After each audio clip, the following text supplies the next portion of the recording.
अजितदादा जिवंत आहेत, त्यांना लपवून ठेवलं आहे. 28 जानेवारीला झालेल्या विमान अपघाताबाबत एक अतिशय धक्कादायक खुलासा आज करण्यात आला आहे. या प्रकरणाला 10 दिवस उलटत असतानाच आज सकाळी अचानक एक बातमी समोर आली आणि संपूर्ण महाराष्ट्रात खळबळ उडाली. या बातमीमुळे आता सर्वत्र एकच चर्चा सुरू झाली आहे की दादा जिवंत आहेत आणि दादा परत येणार. कालपर्यंत टीव्ही आणि वर्तमानपत्रांमध्ये या अपघाताविषयी ज्या बातम्या दाखवल्या जात होत्या त्यामध्ये जे सांगितलं जात होतं ते आता कदाचित खोटं ठरणार आहे. कारण आज सकाळी जी धक्कादायक माहिती समोर आली आहे तिने मागचे सर्व दावे फेटाळून लावले आहेत. खरं तर हा अपघात 28 जानेवारीला सकाळी 8:45 झाला होता. आता या प्रकरणाला 10 दिवसांचा कालावधी उलटून गेला आहे. पण अचानक आज हा दावा केला जातोय की दादा जिवंत आहेत आणि त्यांना लपवून ठेवलं आहे. आता हा दावा आम्ही नाही तर अशा एका व्यक्तीने केला आहे जी व्यक्ती आजवर कधीच कॅमेरासमोर आली नव्हती. खरं तर कालपर्यंत चर्चा वेगळीच होती की विमानात 6 जण होते पण मृतदेह 5च सापडले. ज्या देहावर दादा म्हणून अंत्यसंस्कार झाले ती बॉडी दादांची नव्हतीच असा खळबळजनक दावा त्यांचे निकटवर्तीय अमोल मिटकरी यांनीही केला होता. त्यातच काही महत्त्वाच्या शंकाही उपस्थित केल्या जात होत्या, जसं की दादांची ओळख त्यांच्या घड्याळावरून पटली, मग संपूर्ण विमान जळून खाक झालं तरी ते घड्याळ आगीत सुरक्षित कसं राहिलं. दुसरी शंका म्हणजे विमानात असलेली कागदपत्रे, त्यांना साधा डागही लागला नाही, हे कसं शक्य आहे. या शंकांचा उहापोह चालू असतानाच चहाच्या टपरीपासून ते मंत्रालयाच्या कॉरिडॉरपर्यंत एकच चर्चा सुरू झाली होती की दादा जिवंत आहेत, दादा परत येणार. बारामतीमध्ये तर काही लोक दबक्या आवाजात म्हणत होते की दादांना कुठेतरी सुरक्षित स्थळी ठेवण्यात आलं आहे आणि ते लवकरच समोर येऊन पत्रकार परिषद घेतील. पण आज सकाळी जो नवीन दावा समोर आला आहे त्याने संपूर्ण महाराष्ट्राला दुसरा मोठा धक्का बसलाय. मग खरंच काय आहे या प्रकरणाचे तथ्य? हा दावा कशामुळे केला गेला? दादा खरोखर जिवंत आहेत का? आणि जर ते असतील तर ते कुठे आहेत आणि कधी परत येणार? कोणता आहे तो असा व्यक्ती ज्याने आजवर टीव्हीवर न आलेला हा वेगळा दावा केला आहे, ज्यामुळे या प्रकरणाचे संपूर्ण चित्रच बदलले आहे? चला जाणून घेऊया या प्रकरणाचा संपूर्ण सविस्तर रिपोर्ट. दादांच्या विमानावरील अपघाताबाबत दररोज नवनवीन शंका उपस्थित केल्या जात आहेत. दररोज वेगवेगळे दावे केले जात आहेत. पण आज एक असा व्यक्ती कॅमेरासमोर आला आहे की ज्याने या प्रकरणाचे सगळे चित्र बदलून टाकलं. कालपर्यंत हा व्यक्ती कुठेही नव्हता. अचानक हा व्यक्ती कॅमेरासमोर येऊन बोलला आणि सगळ्या टीव्हीवर याच्याच बातम्या सुरू झाल्या. कारण त्यांनी काय विधान केलं आहे, एक अशी या अपघाताबाबत गोष्ट सांगितली जी याआधी कधीच माहिती नव्हती आणि ज्यामुळे आता बारामतीमध्ये दबक्या आवाजात चर्चा सुरू झाली की दादा आता येणार, दादा पत्रकार परिषद घेणार, अशा प्रकारची चर्चा सुरू झाली. अचानक आज सकाळी ही बातमी आली. पण खरं तर या प्रकरणाची सुरुवात जी आहे ती अपघाताच्या दिवसापासून झाली होती. आज 10वा दिवस आहे. 10व्या दिवशी सकाळी हा भयानक दावा झाला आणि ज्याने महाराष्ट्राला सगळ्यात मोठा धक्का बसलाय. पण जेव्हापासून अपघात झाला होता त्याच्या अगदी जेव्हा अपघात झाला त्याच्या अपघात झाल्यानंतर एका तासापासूनच वेगवेगळे पुरावे समोर यायला सुरुवात झाली होती. आजचा दावा धक्कादायक आहे. आज काय वास्तव आहे त्या ठिकाणी? याच्यामध्ये दादा खरंच आहेत का की खरंच काय सत्य आहे? तर ह्यासाठी आपल्याला पहिल्या दिवसापासून सगळं पाहावं लागेल. पहा, काल जो व्यक्ती कॅमेरासमोर आला आहे आणि त्यांनी जे सांगितलं त्यामुळे पहिल्यापासून जी स्टोरी तुम्ही ऐकली होती, जी माहिती तुम्ही आजपर्यंत टीव्हीवर ऐकली होती ती सगळी खोटी ठरणार आहे. कारण की जे दाखवलं गेलं, जे दिसलं त्याचं चित्र वेगळंच होतं आणि खरं चित्र वेगळंच होतं. खरं तर सर्वांना माहीत आहे 28 जानेवारीची ती सकाळ होती ज्या दिवशी 8:45 अपघात झाला. आणि अपघात झाल्यानंतर घटनास्थळी सगळे जे सुरक्षा रक्षक दल असतील किंवा इतर गोष्टी ज्या असतात त्या तिथे दाखल झाल्या. त्यानंतर तिथे डेड बॉडी सापडल्या आणि त्यानंतर त्या घेऊन 29 तारखेला जो आहे तो अंत्यविधी झाला. तर हे इथपर्यंत तुम्हाला माहीत आहे. पण जेव्हा अपघात झाला होता त्याच्या काही तासांतच एक वेगळाच दावा करण्यात आला होता आणि खरं तर या प्रकरणाला तिथूनच वळण लागायला सुरुवात झाली होती. पहिला दिवस होता 28 जानेवारीचा. अपघात झाला आणि काही तासांतच एक आमदार अमोल मिटकरी यांचा आवाज माध्यमांमधून घुमला. मिटकरींनी दावा केला जो दावा या प्रकरणाची दिशा बदलणार होता. लोक अपघात कसा झाला, तांत्रिक चूक होती का, वैमानिकाची चूक होती, हेच पाहत होते. पण इकडे अमोल मिटकरींनी अशी बाजू दाखवली जी कुणीच दाखवत नव्हतं. ते म्हणत होते विमानाचा धूर नव्हता निघत, विमानांमधून धूरच नव्हता, मग विमान कसं कोसळलं? त्यांनी तर हा 100% घातपात आहे असा दावा केला. खरं तर लोकांना वाटलं चला जाऊ द्या, ते भावनावश झाले आहेत त्यामुळे कदाचित ते दावा करत असतील. पण दुसरा धक्कादायक दावा त्यांनी जो केला त्यानेच खरं तर या प्रकरणाची दिशा बदलली आणि दुसऱ्या दिवशी त्याचं खरं सत्य उघड होणार होतं. पण आज 10व्या दिवशी जो व्यक्ती कॅमेरासमोर आलाय त्यांनी जे सांगितलं त्याने तर सगळ्या गोष्टींचं चित्रच पलटलं आहे. पहिल्या दिवशी ते म्हणाले विमानातून धूर निघत नव्हता, पण त्यांनी दुसरा दावा केला की मृतदेह 5च होते, 5च मृतदेह होते. आणि मग हे असं कसं झालं? आता ही पहिल्या दिवशीची गोष्ट होती, पण दुसऱ्या दिवशी एक दुसरे बडे नेते ह्याच्यावर असं काहीतरी बोलणार होते की ज्याने महाराष्ट्राच्या राजकारणात भूकंप होणार होता. 28 जानेवारीला हा मुद्दा तिथे आला. दुसऱ्या दिवशी सांसद संजय राऊत पत्रकारांशी बोलताना त्यांनी धक्कादायक माहिती दिली. ते म्हणाले दादांनी 15 तारखेला सांगितलं होतं की त्यांच्याकडे सत्ताधारी पक्षाची एक मोठी फाईल आहे आणि त्या फाईलमध्ये सगळ्या लोकांचा कच्चा चिठ्ठा आहे. मग कच्चा चिठ्ठा आहे आणि ती फाईल जर ओपन झाली असती तर सगळ्या मोठ्या मोठ्या राजकारण्यांचे धाबे दणाणले असते, असं संजय राऊत यांनी विधान केलं.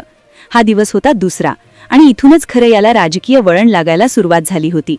खरं आज जे उघड झालंय त्याची पायाभरणी खरं तर दुसऱ्या दिवशी झाली होती, पण तिसऱ्या दिवशी खरंच याचा महत्त्वाचा मोहरा सापडणार होता. आणि खरंच 10व्या दिवसाचा आजचा जो रिपोर्ट आहे, आजचा जो व्यक्ती कॅमेरासमोर येऊन जर बोलला आहे तर ते अतिशय वेगळंच असणार आहे.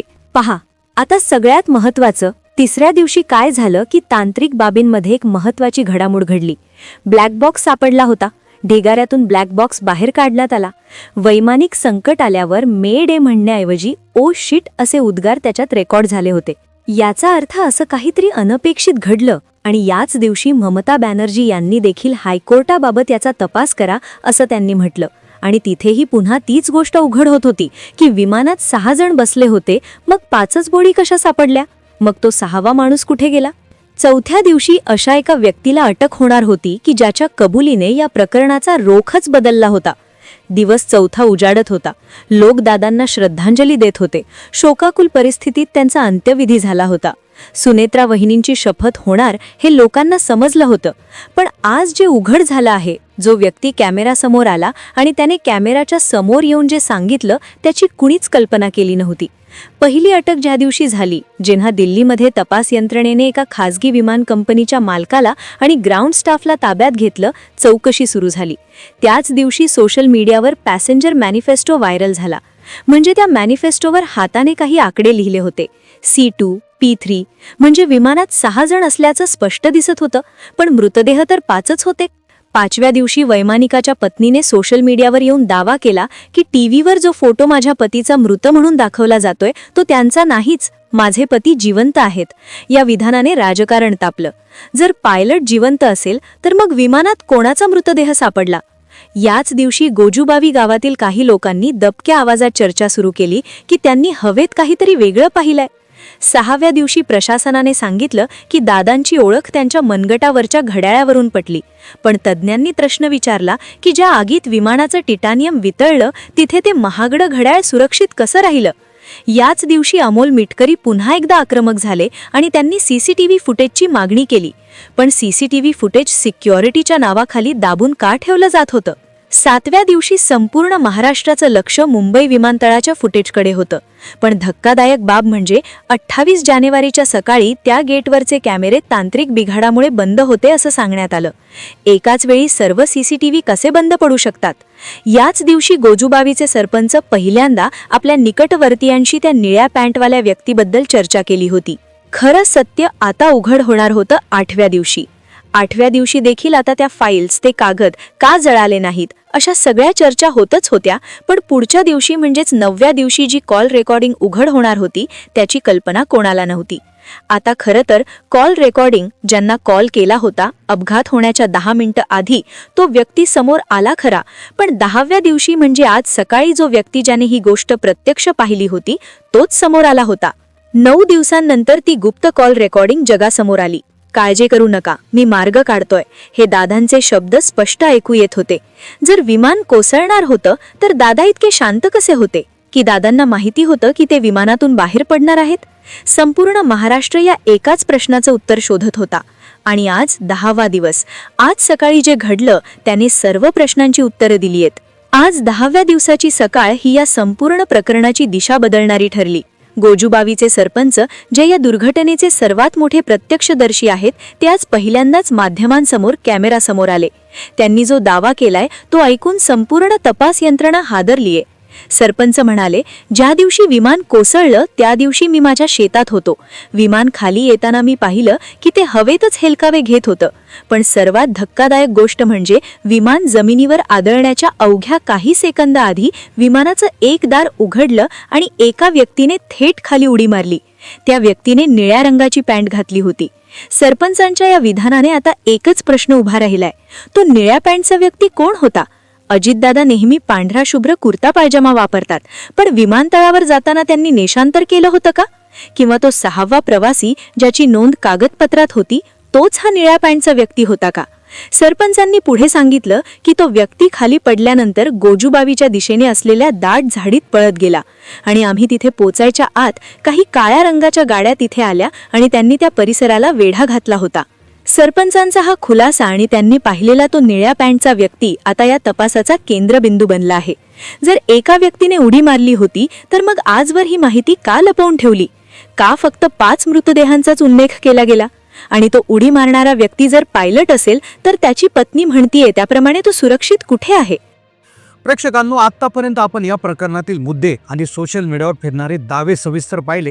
पण व्हिडिओच्या शेवटी एक गोष्ट अत्यंत प्रामाणिकपणे स्पष्ट करतो की आज बारामती किंवा संपूर्ण महाराष्ट्रात जी चर्चा सुरू आहे ती केवळ लोकांच्या मनात असलेल्या प्रश्नातून आणि दादांवरील प्रेमातून निर्माण झाली आहे.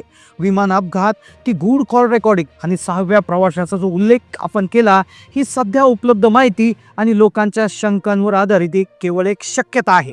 प्रशासकीय पातळीवर किंवा अधिकृत सूत्रांकडून दादा जिवंत आहे यावर अद्याप कोणताही शिक्कामोर्तब झालेला नाही. त्यामुळे या व्हिडिओचा उद्देश कोणाच्याही भावना दुखवणं किंवा चुकीची माहिती पसरवणं हा नसून लोकांच्या मनात नेमकं काय प्रश्न आहेत हे मांडणं आहे. अजितदादांसारख्या कणखर नेतृत्वाचं महाराष्ट्रावर प्रेम अपार आहे. म्हणूनच आज कोणालाही पटत नाहीये की ते आपल्यात नाहीये, पण सत्य काय आहे हे कालच ठरवेल. आता तुम्हाला नेमकं काय वाटतं? त्या दिवशी विमानात नेमकं काय घडलं असेल? ती कॉल रेकॉर्डिंग खरंच खरी आहे का? आणि तो 6वा प्रवासी कुठे गेला?